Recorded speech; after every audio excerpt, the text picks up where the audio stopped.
بسم اللہ الرحمن الرحیم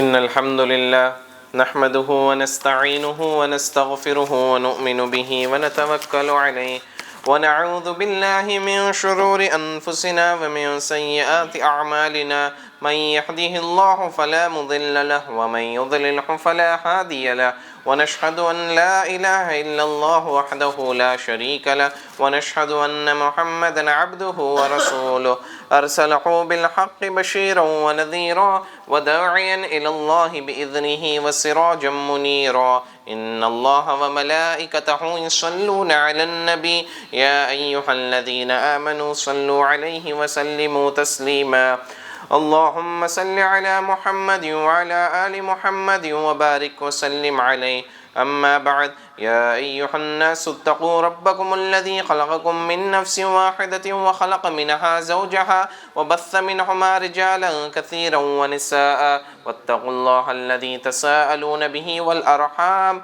إن الله كان عليكم رقيبا يا أيها الذين آمنوا اتقوا الله وقولوا قولا سديدا يصلح لكم أعمالكم ويغفر لكم ذنوبكم ومن يطع الله ورسوله فقد فاز فوزا عظيما وإن خير الحديث كتاب الله وخير الهدي محمد صلى الله عليه وسلم وشر الأمور محدثاتها وكل محدثة بدعة وكل بدعة ضلالة وكل ضلالة في النار فأعوذ بالله من الشيطان الرجيم بسم الله الرحمن الرحيم شهر رمضان الذي أنزل فيه القرآن هدى للناس وبينات من الهدى والفرقان الحمدللہ تمام تعریفیں اس اللہ رب العزت پر جس نے ساری کائنات کے ہر ایک ذرے کو بنایا، اور درود اور سلام ہمارے پیارے نبی محمد صلی اللہ علیہ وسلم پر اور ان کے سچے صحابہ اکرام، تابعین، تبع تابعین، اولیاء اکرام اور ہم سب پر نازل ہو۔ اللہ رب العزت کا ہم سب کو اس لمحہ اس بات پر شکر ادا کرنا چاہیے کہ اللہ رب العزت نے ہم سب کو اس بابرکت جمعہ والی مجلس میں جمع ہونے کی توفیق عطا فرمائی۔ اللہ رب العزت ہم سب کو قیامت والے دن صدیقین، شہدائین اور صالحین کے ساتھ رکھے، الحمدللہ۔ آج کا میرا جمعہ کا عنوان ہے، وہ ہے قرآن کے بارے میں۔ قرآن کیا ہے؟ اللہ رب العزت نے قرآن آ کر انسان کے لیے کس وجہ سے بھیجی ہے؟ اللہ رب العزت سورہ بقرہ میں فرماتا ہے شہر رمضان الذی انزل فیہ القرآن ھدی للناس وبینات من الھدی والفرقان، ہم نے اس قرآن کو اس بابرکت رمضان کے مہینے میں اتارا لوگوں کی اصلاح کرنے کے لیے، گائیڈنس کے لیے، نیک راستہ جو ہے اس کے لیے۔ ہم لوگ اس قرآن کو اگر سے فالو کریں گے تو ہم لوگوں کی زندگیوں میں کیا آئے گا؟ تقوی آئے گا۔ اللہ رب العزت کو ہم لوگوں بھوکے رہنے سے کوئی مطلب نہیں ہے، لعلکم تتقون، ہم لوگوں کی زندگیوں میں تقوی آنا چاہیے۔ ہر ایک چیز کریں تو تقوی آنا چاہیے۔ اگر کوئی انسان قرآن پڑھے اور اس کو سمجھے تو وہ دنیا میں بھی کامیاب ہو جائے گا، آخرت میں بھی کامیاب ہو جائے گا۔ کیوں؟ کیونکہ قرآن میں ہر ایک چیز کا سولوشن ہے، ہر ایک چیز کے بارے میں ہے۔ ماں باپ کے حقوق کے بارے میں ہے، بھائی بہن کے حقوق کے بارے میں ہے، بیوی بچوں کے حقوق کے بارے میں ہے، پڑوسی کے حقوق کے بارے میں ہے، سب لوگوں کے حقوق کے بارے میں ہے۔ لوگوں کے آ کر ہر ایک چیز نیکیوں کے بارے میں ہے، اقیم الصلاۃ نماز کے بارے میں ہے، وآتوا الزکاۃ زکوٰۃ کے بارے میں ہے، واقرضوا اللہ قرضا حسنا، اللہ کے راستے میں نیکی، اللہ کو قرض دینے کا یعنی صدقہ خیرات کرنے کے بارے میں ہے، ہر ایک نیک چیز کے بارے میں ہے، ہر ایک رکاوٹ کے بارے میں بھی ہے۔ زنا کرنے سے اللہ رب العزت نے روکا ہے، ربا لینے سے روکا ہے، حرام چیزوں سے رکایا ہے، حلال صرف حلال چیزیں کرنا ہے۔ ہم مسلمان ہو گئے، اس کے بعد کیا ہے؟ اللہ رب العزت نے ہم لوگوں کو کچھ باؤنڈریز دی ہیں، اس کے حدود ہیں، اس کے آگے ہم نہیں جا سکتے۔ اگر ہم قرآن پڑھیں گے وہ چیز ہم لوگوں کی زندگیوں میں ہم لوگ اپلائی کر سکتے ہیں، اور اس کے بعد کیا ہوگا؟ اللہ رب العزت ہم لوگوں کو تقوی والی زندگی دے گا۔ اگر کوئی انسان کو تقوی والی زندگی جینا ہے تو وہ کیا کرے؟ قرآن پڑھے اور قرآن کو سمجھے۔ قرآن کیسی نعمت ہے اس امت کے لیے۔ ہر ایک کتاب، تورات، زبور، انجیل، سب کچھ کرپٹ ہو چکی ہیں، سب چیزوں میں ملاوٹیں آ چکی ہیں، لیکن صرف حتیٰ یہ کہ قرآن ایک چیز ہے، اللہ رب العزت قیامت والے دن تک اس کی حفاظت کرے گا۔ ویسی نعمت ہے قرآن، لیکن ہم لوگ، افسوس ہے کہ ہم لوگوں کے معاشرے میں، ہم لوگوں کے سوسائٹی میں ہم لوگ قرآن پڑھنے کے بہت ترجیح نہیں دیتے۔ ہم لوگ کوشش ہی نہیں کرتے کس طرح سے پڑھنا ہے قرآن۔ جیسے نبی صلی اللہ علیہ وسلم نے صحابہ اکرام کو سکھایا تھا، اس طرح سے ہم لوگوں کو قرآن پڑھنا ہے۔ آپ صلی اللہ علیہ وسلم کیسے سناتے تھے؟ جبریل علیہ السلام کو آپ صلی اللہ علیہ وسلم رمضان کے مہینے میں قرآن سناتے تھے۔ رمضان کے مہینے میں کیسی بڑی نعمت تھی، نبی صلی اللہ علیہ وسلم قرآن سنا رہے ہیں، جن پر قرآن نازل ہوا وہ پڑھ رہے ہیں، وہ صحابہ اکرام کو سنا رہے ہیں، اس پر عمل کر رہے ہیں۔ جب کبھی کوئی عذاب کی کوئی خبر کے بارے میں یا کوئی عذاب کے بارے میں، قیامت والے دن کے بارے میں کوئی قرآن کے آیتیں اترتی تو صحابہ اکرام بہت روتے، اللہ سے معافی اختیار کرتے۔ کیوں؟ کیونکہ وہ لوگ قرآن کو سمجھتے تھے۔ قرآن کیسی بڑی نعمت ہے ہم لوگوں کے سوسائٹی میں۔ کیا ہوتا ہے؟ قرآن شادیوں میں گفٹ کیا جاتا ہے، اکثر بہت سے شادیوں میں قرآن دیتے ہیں۔ کس کو؟ دلہے کو، نوشوں کو دیتے ہیں۔ لیکن کیا ہوتا ہے اس قرآن؟ وہ کوئی آپ کے بیرو کے اوپر، کوئی کبرٹ کے اوپر رکھ دیتے ہیں۔ کب اٹھاتے بے قرآن؟ قسم کھانے، نعوذ باللہ۔ ہدایت کے لیے ہے، اس کو فالو کرنا ہے ہمیں۔ بہت سے چنئی میں بھی ہے، بہت سے بستیوں میں ہے، قرآن کی قسم کھاؤ بھائی، استغفر اللہ۔ کوئی قرآن کی قسم کھانے کی چیز ہے؟ وہ پڑھنے کی چیز ہے۔ ایسے کرتے ہیں لوگ۔ اور اللہ رب العزت کچھ صحابیوں کے بارے میں فرماتا ہے، جو لوگ قرآن سے تعلقات کرتے ہیں ان لوگوں کے بارے میں اللہ رب العزت کس کے پاس بولتا ہے؟ فرشتوں سے بیان کرتا ہے، فلانا بندہ قرآن پڑھ رہا ہے۔ فرشتے بھی آتے ہیں اس کا کلام سننے کے لیے۔ اللہ اکبر، فرشتے آتے ہیں جب کوئی انسان قرآن پڑھتا ہے۔ حضرت انس بن مالک رضی اللہ عنہ بیان کرتے ہیں، ایک دن اللہ کے نبی صلی اللہ علیہ وسلم ابی بن کعب رضی اللہ عنہ کے پاس جاتے ہیں، صحابی کے پاس نبی صلی اللہ علیہ وسلم جاتے ہیں اور ان کو کہتے ہیں کہ اے ابی، اللہ نے مجھے حکم دیا ہے کہ میں تمہیں قرآن سناؤں۔ اللہ نے مجھے حکم دیا ہے، نبی صلی اللہ علیہ وسلم خاتم الانبیاء، ان کو اللہ حکم دے رہا ہے تم ابی بن کعب رضی اللہ عنہ کے پاس جاؤ اور ان کو قرآن سناؤ۔ پھر ابی بن کعب رضی اللہ عنہ نبی صلی اللہ علیہ وسلم سے پوچھتے ہیں، کیا اللہ نے میرا ذکر کیا ہے؟ پھر نبی صلی اللہ علیہ وسلم کہتے ہیں، ہاں اللہ نے تمہارا ذکر کیا ہے۔ پھر وہ پوچھتے ہیں کہ اے اللہ کے نبی صلی اللہ علیہ وسلم، کیا اللہ نے میرا ذکر کیا ہے؟ پھر وہ کہتے ہیں، ہاں اللہ نے تمہارا ذکر کیا ہے۔ پھر وہ بہت زیادہ روتے ہیں خوشی سے۔ کیسی نعمت ہے! صحابہ اکرام کے بارے میں اللہ رب العزت کہتا ہے، فرشتوں سے کہہ رہا ہے، کتنے نیک ہوں گے وہ لوگ جو لوگ قرآن کے تعلقات میں تھے۔ اور ایک حدیث ہے، حضرت عبداللہ بن مسعود رضی اللہ عنہ، آپ صلی اللہ علیہ وسلم ان کے پاس آتے ہیں اور حضرت عبداللہ بن مسعود رضی اللہ عنہ کو حکم دیتے ہیں، اے عبداللہ بن مسعود مجھے قرآن سناؤ۔ پھر عبداللہ بن مسعود رضی اللہ عنہ کہتے ہیں، اے اللہ کے نبی صلی اللہ علیہ وسلم، آپ پر تو قرآن نازل ہوا تھا، آپ پر تو وحی سے قرآن نازل ہوا تھا، میں آپ کو سناؤں؟ ہاں مجھے قرآن سننا بھی پسند ہے، تم مجھے قرآن سناؤ۔ جب عبداللہ بن مسعود رضی اللہ عنہ سورہ نساء پڑھتے ہوئے چلے جاتے ہیں اور اس جگہ میں ایک آیت آتی ہے، فَكَيْفَ إِذَا جِئْنَا مِن كُلِّ بِشَهِيدٍ وَجِئْنَا بِكَ عَلَىٰ هَٰؤُلَاءِ شَهِيدًا، اس وقت نبی صلی اللہ علیہ وسلم کہتے ہیں، رک جاؤ، حسبک حسبک. اور اس کے بعد فرماتے ہیں اس آیت کا مطلب یہ ہے کہ کیا ہوگا اس وقت، ہم ہر امت سے ایک گواہ کو لے کر آئیں گے اور آپ کی امت سے آپ گواہ ہوں گے. نبی صلی اللہ علیہ وسلم یہ آیت سن کر ایسے روتے ہیں. نبی صلی اللہ علیہ وسلم ہمارے گواہ ہوں گے، ہر امت سے ایک گواہ کو لے کر آئیں گے. اس امت سے کون گواہ ہوگے؟ نبی صلی اللہ علیہ وسلم. وہ بہت روتے ہیں اور وہ سوچتے ہیں کہ میں اللہ کے سامنے کیسے گواہی دوں گا لوگوں کی.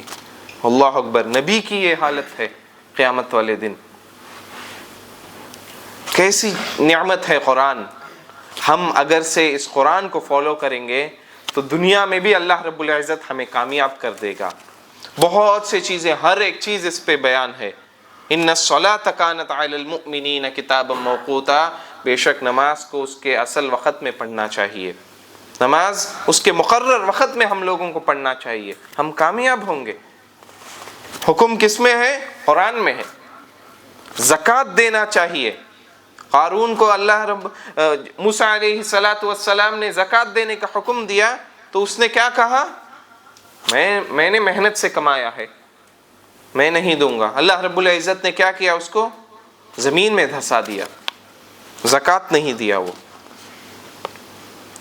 اللہ اکبر. کیسے چیزوں کے بارے میں اللہ رب العزت قرآن میں فرماتا ہے. اور ایک جگہ میں اللہ رب العزت قرآن میں فرماتا ہے ثم قست قلوبکم من بعد ذلك فهي كالحجارة او اشد قسوة وان من الحجارة لما يتفجر منه الانہار. تمہارے دل سخت ہو چکے ہیں یا پتھر ہو چکے ہیں. بعض پتھر سے بھی پانی نکلتا ہے لیکن تمہارے دلوں سے آنسو کیوں نہیں نکلتا؟ جب ہم قرآن کے آیتیں ہم لوگوں کے سامنے پڑھی جائیں تو ہم لوگوں کو کیسی عبرت ہونی چاہیے. کیا ہم اللہ سے ڈرتے نہیں؟ قیامت والے دن اللہ رب العزت ہمیں کھڑا کر کے سوال کرے گا تو اس وقت ہم کیا جواب دیں گے اس کو؟ اللہ رب العزت جو لوگ نماز ہی نہیں پڑھتے ان لوگوں کے بارے میں فرماتا ہے اللہ رب العزت یوم یکشف عن ساق ویدعون الی السجود فلا یستطیعون. جب اللہ کی طرف سے حکم آئے گا تو تم سجدے میں گرو، اس وقت تمہاری پیٹھ بینڈ نہیں ہوگی، تم لوگ سجدہ نہیں کر پاؤ گے، تم لوگ کھڑے کے کھڑے رہ جاؤ گے. کیوں؟ کیونکہ تم نے قرآن کے آیتوں کو جھٹلا دیا، قرآن پر عمل نہیں کیا. رمضان کا مہینہ ہے، قرآن نازل اس مہینے میں ہوا ہے. ہم لوگوں کو کیسا قرآن پڑھنا چاہیے. بہت سلف اور صالحین کیا کرتے تھے رمضان کے مہینے میں؟ حضرت امام بخاری رحمۃ اللہ علیہ 3 راتوں میں قرآن ختم کرتے تھے. 3 راتوں میں قرآن. کیا ہم ایک صفحے پڑھتے ہیں اس رمضان کے مہینے میں؟ کیا ہم لوگوں کو ٹائم ہے؟ کیسے کیسے نیک لوگ گزرے کہ ایک ایک دن میں قرآن پڑھتے تھے، سمجھ کر بھی پڑھتے تھے. اور امام مالک رحمۃ اللہ علیہ وہ رمضان میں کیا کرتے تھے؟ وہ حدیث کا درس بند کر دیتے تھے. وہ حدیث کا درس نہیں دیتے تھے رمضان کے مہینے میں، صرف قرآن کی تلاوت میں رہتے تھے امام مالک رحمۃ اللہ علیہ. یہ ہے قرآن کی عظمت، یہ ہے قرآن کی فضیلت. ہم دنیاوی پڑھنے کے لیے کچھ بھی ہر حد تک جاتے ہیں، حتیٰ کہ ادھر وہ ڈگری نہیں ملی تو ابراڈ چلے جاتے ہیں، یو ایس، کینیڈا، لندن، اس جگہ میں جا کر وہ ڈگری حاصل کرنے کے لیے کوشش کرتے ہیں. ہم پر یہ فرض نہیں کہ ہم قرآن پڑھیں، ہم قرآن کو سمجھیں، ہم قرآن کدھر اچھی تعلیم ملتی ہے اس قرآن کو سیکھنے کے لیے ہم لوگ کوشش کریں. الف کو کیسے پڑھنا ہے، با کو کیسے پڑھنا ہے، تا کو کیسے پڑھنا ہے، وہ حروف کی ادائی کیسے ہوتی ہے، الحم کا سورہ کس طرح سے پڑھنا ہے. علماء لکھتے ہیں جس کا سورۃ الفاتحہ صحیح نہیں اس کی نماز صحیح نہیں. کتنے لوگ ہیں غیر المغضوب علیہم ضاد بولنا نہیں آتا، انعمت علیہم عین بولنا نہیں آتا. کیا ہم کوشش کرتے ہیں سیکھنے کے لیے؟ کتنی ہم لوگ کوشش کرنی چاہیے. اللہ کا کلام ہے، اللہ کے بول ہیں، نبی کے بول نہیں، اللہ کے بول ہیں. اللہ نے جو کہا وہ وحی کے ذریعے سے نبی پر آیا. اس چیز کو ہم نے کیسے سیکھنا ہے؟ اگر کوئی شاعر کے سامنے آپ لوگ جا کر اس کی شاعری کو غلط سے پڑھیں تو اس کو کتنا غصہ آئے گا. جب انسان بھی ویسے کرتا ہے تو اللہ کو بھی غصہ آتا ہے. لیکن کوشش کرنی چاہیے، اللہ اس پر بھی ثواب دے گا آپ کو. قرآن کو پڑھنے کی کوشش کرنی چاہیے. کیسے پڑھیں؟ آپ کے عالموں سے تعلقات جوڑیں، آپ کے اماموں سے تعلقات جوڑیں، یا مجھ سے بھی تعلقات جوڑیں قرآن پڑھنے کے لیے، سیکھنے کے لیے. لیکن آپ پڑھیں. رمضان کا مہینہ ہے، جو رمضان کا مہینے میں قرآن اترا ہے ہم لوگ اس میں ہی نہیں کوشش کریں گے تو دوسرے مہینے میں ہم لوگ کیا کوشش کریں گے؟ منہ سکھ جاتا بھائی قرآن زیادہ پڑھے تو. لیکن بات کرے جا، بہت سے دنیاوی باتیں کرتے رہتے ہیں لیکن قرآن نہیں پڑھتے. کیسے پڑھنا چاہیے؟ سورۃ الفاتحہ میں اللہ رب العزت نے کیا فرمایا ہے؟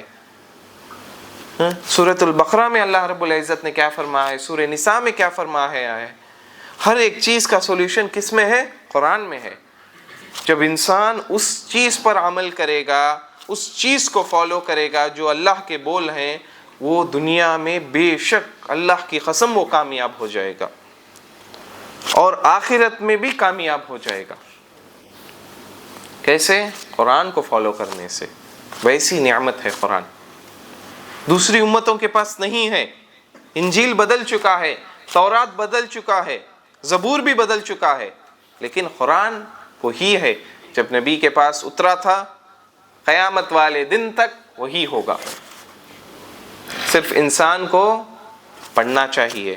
اللہ رب العزت قیامت والے دن پوچھے گا تم لوگ غفلت میں تھے میری آیتوں پر، کیسے کیسے آیتیں میں نے اتاری تھی، اس چیزوں سے تم لوگ غفلت ہو گئے، تم لوگ اس پر عمل نہیں کیے. کیا ہوگا اس وقت؟ اللہ کو ہم کیا جواب دیں گے؟ اگر کوئی پریزنٹیشن ہے تو ہم رات بھر نہیں سوتے، ہم لوگوں کو نیند نہیں آتی، ہم بیٹھ کر وہ پریزنٹیشن کو چیک کرتے ہیں. کیا ہم قرآن کو ایسے کریں تو کیسی کامیابی ملے گی ہم لوگوں کو؟ پہلی چیز قرآن کو اس طریقے سے پڑھنا ہے جس طریقے سے نبی صلی اللہ علیہ وسلم نے اپنے صحابہ کرام کو سکھایا ہے، اس طریقے سے ہم لوگوں کو پڑھنا ہے. اور دوسری چیز اس کو سمجھنا ہے، قرآن کو سمجھنا ہے. لیکن ہم دوسرے لینگویجز کو اچھا سمجھ جاتے ہیں، جیسے انگلش ہے. کیا انگلش تو ہم لوگوں کی مدر ٹنگ نہیں ہے، لیکن ہم لوگ انگلش بولنا جانتے ہیں، انگلش سمجھنا جانتے ہیں. کیوں؟ دنیا کی کامیابی کے لیے. اگر انگلش فلوئنسی نہیں تو کام نہیں ملے گا آپ کو. یہی چیز ہم قرآن میں کریں تو اللہ کتنا کامیاب کرے گا آپ لوگوں کو. آپ لوگ عربی سیکھیں، قرآن کا ترجمہ سیکھیں. کیسی بڑی نعمت ہے ہم لوگوں کے پاس. ہر ایک چیز اویلیبل ہے، فری آف کاسٹ میں اویلیبل ہے. ترجمہ مل رہا ہے، آن لائن میں بہت سے ایپس ہیں، آپ ڈاؤن لوڈ بھی کر دیکھ سکتے ہیں، اس میں بھی آ کر آپ لوگوں کو ترجمہ ملے گا. لیکن چیک کر لیجئے کہ وہ صحیح ایپ ہے یا نہیں، کیونکہ بہت سے فرقے ہیں. قادیانی کا فرقہ، یہ لوگ بھی آ کر آج کل ڈیجیٹلی بہت ٹاپ میں ہیں. ان لوگوں سے اللہ رب العزت ہماری حفاظت فرمائے. لیکن چیک کر آپ یوز کر سکتے ہیں، یہ بڑی نعمت ہے. اور قیامت والے دن روزہ اور قرآن انسان کی سفارش کرے گا. اللہ رب العزت آپ صلی اللہ علیہ وسلم کی حدیث ہے، روزہ کہے گا کہ اے اللہ، اس نے دن بھر بھوکا پیاسا اور اپنی شہوت سے رکا رہا اور روزہ رکھا صرف تیرے لیے، میں اس کی سفارش کرتا ہوں تو قبول فرما. یہ کون کہے گا؟ روزہ کہے گا.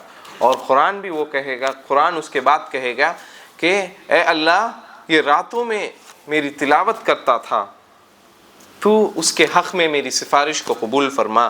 دونوں سفارشیں قبول ہوگی. کب؟ جب ہم اس پر عمل کریں، ہم اس کو پڑھیں، اس کو سمجھیں، دوسروں تک پہنچائیں. اگر شوہر قرآن اچھا پڑھتا ہے تو بیوی کو پڑھ کر سنائے، بیوی اچھی پڑھتی ہے تو شوہر کو پڑھ کر سنائے، باپ بچوں کو پڑھ کر سنائے. بیٹا ماں باپ کو پڑھ کر سنائے. قرآن ہے، اللہ کی نعمت ہے، بڑی عظمت والی کتاب ہے، اس میں کوئی عیب نہیں ہے. قرآن پڑھ رہا ہے. لیکن آج کیا ہوتا ہے سوسائٹی میں، لوگ کیا کرتے ہیں، بچوں کو گانے گا کر سناتے ہیں. استغفر اللہ. یہ ہوتا ہے معاشرے میں، بچوں کو گانا سناتے ہیں، چھوٹے بچے سے گانا سنا کر سلاتے ہیں اس کو. کتنی بڑی غلط بات ہے. استغفر اللہ. اللہ رب العزت ہماری حفاظت فرمائے. قرآن سنائے اپنے بچوں کو. جب ماں کے پیٹ میں رہتا ہے اس وقت بھی آپ قرآن سنائیں. جب چھوٹا رہتا ہے اس وقت بھی آپ قرآن پڑھ کر سنائیں. آپ پڑھیں گے تو وہ بھی پڑھے گا انشاءاللہ، کیونکہ وہ بڑی نعمت ہے. گانا کیا ہے، سر کیا ہے. ایک حدیث ہے، حضرت ابو موسیٰ الاشعری رضی اللہ عنہ رات کے وقت قرآن پڑھ رہے تھے. اس وقت آپ صلی اللہ علیہ وسلم ان کے گھر کے پاس سے گزرتے ہیں.